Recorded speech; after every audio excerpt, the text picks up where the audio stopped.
Screen पे एक video देख रहे हैं आप। इस वीडियो में चाइना की तरफ से बनाया गया ये वीडियो है। दिखलाया गया कैसे ऋषि सुनक को जहाज पे से उतार कर बाहर फेंक दिया गया है और यहाँ पहले वाले सभी समंदर में तैर रहे हैं। यूके चुनाव से संबंधित ये कार्टून बनाया गया है। अब स्टारमर के हाथ में आ गई है यूके के वोट की कमान। भारत के साथ यूके का कैसा व्यवहार रहने वाला है? पीएम मोदी की कॉल पर पहली बात यूके के पीएम ने क्या कही है, जानेंगे। वहीं दूसरी तरफ यूके के संसद में ताबड़तोड़ भारतीय घुसे हैं। जहां एक तरफ ये सारा कुछ हो रहा है तो वहीं दूसरी तरफ क्या भारत की ही तरह अमेरिका में भी चुनाव से ठीक पहले प्रोजेक्ट 2025 की बात हो रही है। जैसे भारत में कहा गया था कि भारत का संविधान बदल जाएगा, क्या कुछ ऐसी ही बातें अमेरिका के चुनाव में भी हो रही है। जियोपॉलिटिक्स में बहुत कुछ चल रहा है। हमेशा की तरह CIS न्यूज नेटवर्क के इस एपिसोड में जानने को मिलेगा बहुत कुछ। आइए जानते हैं इन खबरों को विस्तार से। कई बार ना चुनाव के ठीक पहले के कुछ महीने बहुत ज्यादा अहम हो जाते हैं और यहाँ इन्फॉर्मेशन और मिस इन्फॉर्मेशन दोनों ही खूब काम करते हैं। अमेरिका में अभी पिछले 48 घंटे से देखेंगे तो एक प्रोजेक्ट की चर्चा बहुत ज़्यादा हो रही है और वो प्रोजेक्ट है प्रोजेक्ट 2025। पर इस प्रोजेक्ट पर बात करने से पहले आपको बता दूं, इस वक्त नाटो भी डरा हुआ है। स्क्रीन पर एक आर्टिकल देखिए। डोनाल्ड ट्रंप और मेरिला पेन अगर आते हैं तो नाटो का 75वां बर्थडे पार्टी बड़ा ही अजीब होने वाला है। अब ऐसा क्यों कहा जा रहा है? ऐसा कहने के पीछे एक कारण है। डोनाल्ड ट्रंप पहले भी नाटो को लेकर खुश नहीं थे। जब पिछला कार्यकाल उनका आया था उन्होंने नाटो की आलोचना करनी शुरू कर दी थी। और जहां तक बात है फ्रांस की, तो फ्रांस में तो मैक्रोन ही ये कहना शुरू कर चुके थे कि नाटो ब्रेन डेड हो चुका है। लेकिन फिर रूस यूक्रेन का युद्ध शुरू हुआ और इसमें फिर वो झुकते चले गए। यहाँ पर अब कहा जा रहा है कि अगर अमेरिका में डोनाल्ड ट्रंप आते हैं और फ्रांस में मेरिला पेन आती हैं तो बहुत सारी चीज़ें बदलती हुई नजर आएंगी। मेरिला पेन को लेकर तो शुरू से इस बात को कहा जाता है। मेरिला पेन एकदम खुल्लम खुल्ला फ्रांस में इस बात को कहती भी हैं कि देखिए मैं यहाँ पर घुसपैठियों को निकाल कर बाहर करूँगी। फ्रांस का अपना कल्चर बना रहना चाहिए। एकदम फार राइट विंग की ये नेता है, ये चीज़ शुरू से पता है। पर डोनाल्ड ट्रंप को लेकर ऐसी कोई छवि नहीं है कि ये फार राइट विंग के नेता हैं। लेकिन हाँ, कठोर जरूर है, ये जरूर देखने को मिलता है कई सारे ऐसे निर्णयों से। और ऐसा ही अब कहा जा रहा है। दरअसल जो बाइडेन और डोनाल्ड ट्रंप की जो पिछली डिबेट हुई थी उसके बाद बाइडेन को हटाने की बात हो रही है और बाइडेन कह रहे हैं कि भगवान आकर बोलेंगे तभी मैं हटूंगा। इस बीच डोनाल्ड ट्रंप ने उन्हें चुटकी लेते हुए कहा है कि नहीं जी, तुम इन लोगों की बातों पे ध्यान मत दो, तुम्हारे क्रिटिक्स को इग्नोर करो, तुम बने रहना, तुम ही मुझसे भिड़ना। मतलब साफ है कि ये चाहते हैं कि बाइडेन ही सामने रहे।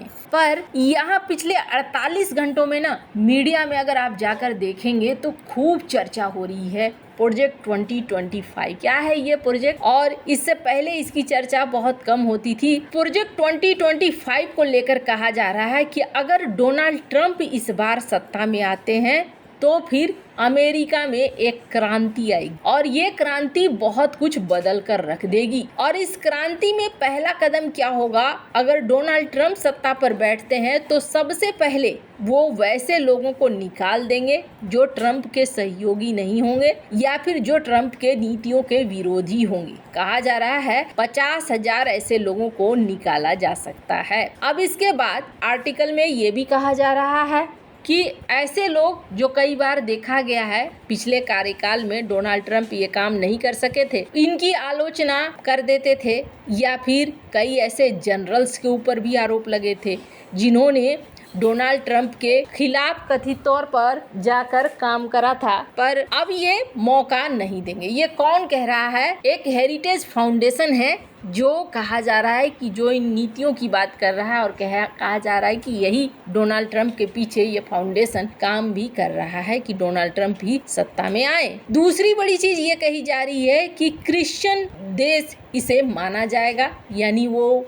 डेमोक्रेसी और सेक्युलर वाली चीजें खत्म हो जाएंगी। तीसरी चीज ये कही जा रही है कि बड़ी संख्या में डिपोर्ट किए जा सकते हैं घुसपैठिए और माइग्रेंट्स जो आकर घुस गए हैं। चौथी बार में ये भी कहा जा रहा है कि कई सारे और भी नीतियों में बदलाव किए जा सकते हैं जिससे कि अमेरिका के अंदर एक बदलाव आए, अमेरिका जो लुचपुच हो चुका है उन चीजों को बदला जाए। तीसरी चीज उसके बाद कहा जा रहा है कि चाइना के विरोध में एक मजबूत संगठन बनाया जाएगा, पर नाटो को लेकर अनिश्चितता बनी हुई है, यानी कि रूस के साथ ये दुश्मनी नहीं निभाने वाले हैं, रूस के साथ ये अपने रिश्तों को नॉर्मल करके चलने वाले हैं, यही अंदाजा व्यक्त किया जा रहा है। हालांकि डोनाल्ड ट्रंप ने कहा है कि देखिए प्रोजेक्ट 2025 को लेकर हम कुछ भी नहीं जानते हैं और मुझे पता भी नहीं है ये क्या है। अब सचमुच में ऐसा कुछ है या ये एक प्रोपेगेंडा है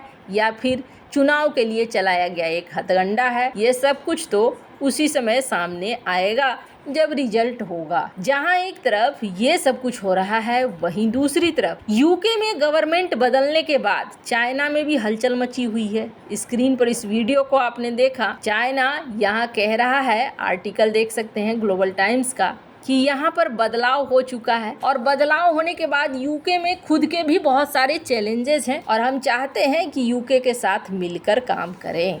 अब यूके में जो बदलाव हुआ है, लेबर पार्टी आई है, एक वामपंथी पार्टी आई है। हालांकि वामपंथी पार्टी होने के बावजूद इन्होंने फिलहाल के लिए चाइना की तरफ झुकाव का कोई भी संकेत नहीं दिया है, पर आने वाले समय में क्या बदलता है वो देखने वाली बात होगी। बात अगर करें यहाँ के संसद की, तो यूके के संसद में इस बार 28 भारतीय मूल के लोग पहुंचे हैं अलग अलग प्रांतों से, और यहाँ पर भारतीय मूल के लोगों का भी दबदबा रहेगा ये देखने को मिल रहा है। अब पीएम मोदी ने यूके के नए पीएम स्टार्मर को फोन कॉल किया और फोन कॉल पर पहली बात इन्होंने क्या कही, सबसे पहली बात स्क्रीन पर आप आर्टिकल देखिए कि मैं रेडी हूँ फ्री ट्रेड एग्रीमेंट साइन करने को। हालांकि स्टार्मर को लेकर यही कहा जा रहा है कि भारत के साथ वो रिश्तों को बनाकर चलना चाहेंगे, बिगाड़ कर नहीं चलना चाहेंगे, और यही वजह है कि जिस पार्टी ने